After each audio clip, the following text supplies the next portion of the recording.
Revani me shërbet është receta për sot, me një recetë thjesht, praktike dhe tepër të shijshme. Për këtë recetë do të na duhen 6 vezë, të cilat janë në temperaturë ambienti,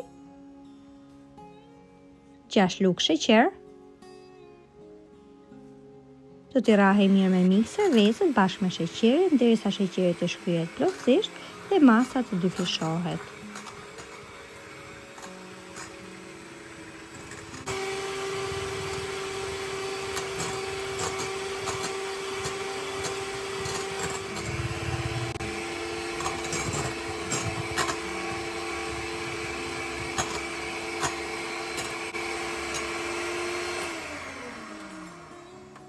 Pasi masa është dyfishuar, do të hedhim 6 lugë vaj. Do ta rrahim përsëri me mikser për disa minuta të tjera.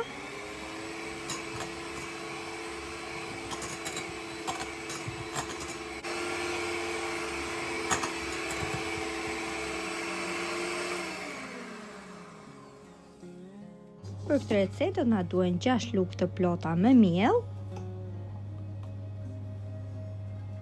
10 gram pluhur pjekës ose 1 lugë çaj sot buke dhe 7 gram vanilje për t'i dhënë një aromë shumë të mirë.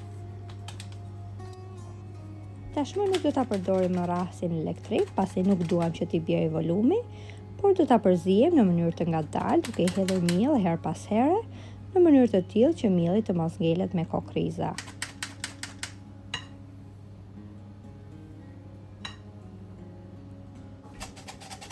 Vazhdojmë të hedhim dhe pjesën e mbetur të miellit.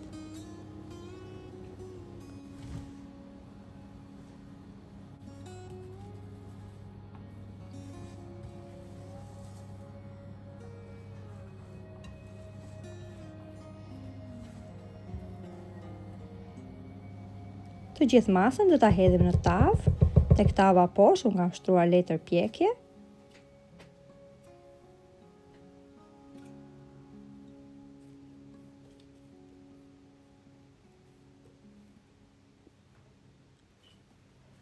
Pasi e kemi hedhur të gjithë masën, do ta vendosim në furrë të parangrohur me 180 gradë për rreth 30 minuta. Ndërkohë që pandispanja është duke u pjekur, do të përgatisim shërbetin. Për shërbetin do të na duhen 3 gota ujë, 4 gota sheqer,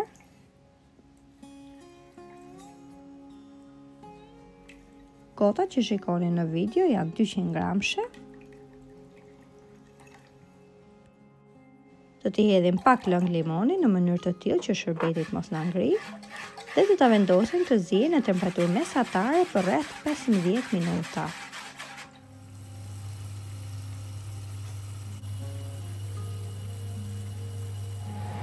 Shërbetin do ta lëmë të ftohet, ndërkohë që pandispanjen e kemi gati. Do ta nxjerrim pandispanjen nga furra. Do ta kthejmë pak përmbyt pasi është ftohur dhe do të heqim letrën e pjekjes. Nëse dëshironi, mund ta lyeni tavën me gjalp ose me vaj dhe të mos i vendosni fare letër pjekje.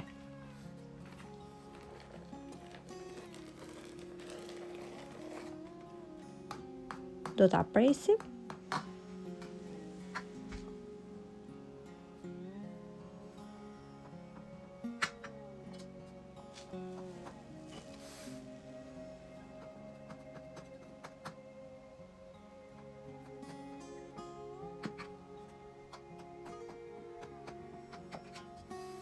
Do t'i hedhim dhe shërbetin.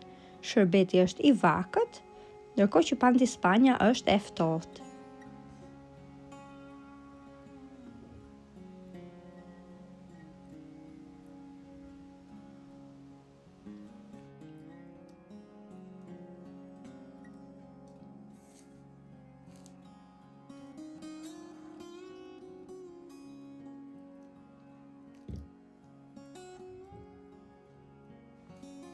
Do t'i hedhim dhe pjesën e mbetur të shërbetit.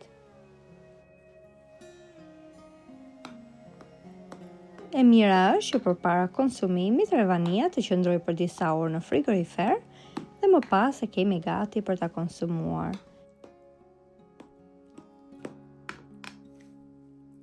Siç e shikoni, e ka pirë të gjithë shërbetin. Është një recetë e thjeshtë në përgatitje dhe del shumë e shijshme. Nëse e provojnë në këtë mënyrë, ju bëft mirë. Dhe nëse video ju pëlqeu, mos harroni të bëni like, koment dhe ta ndani atë me miqtë tuaj.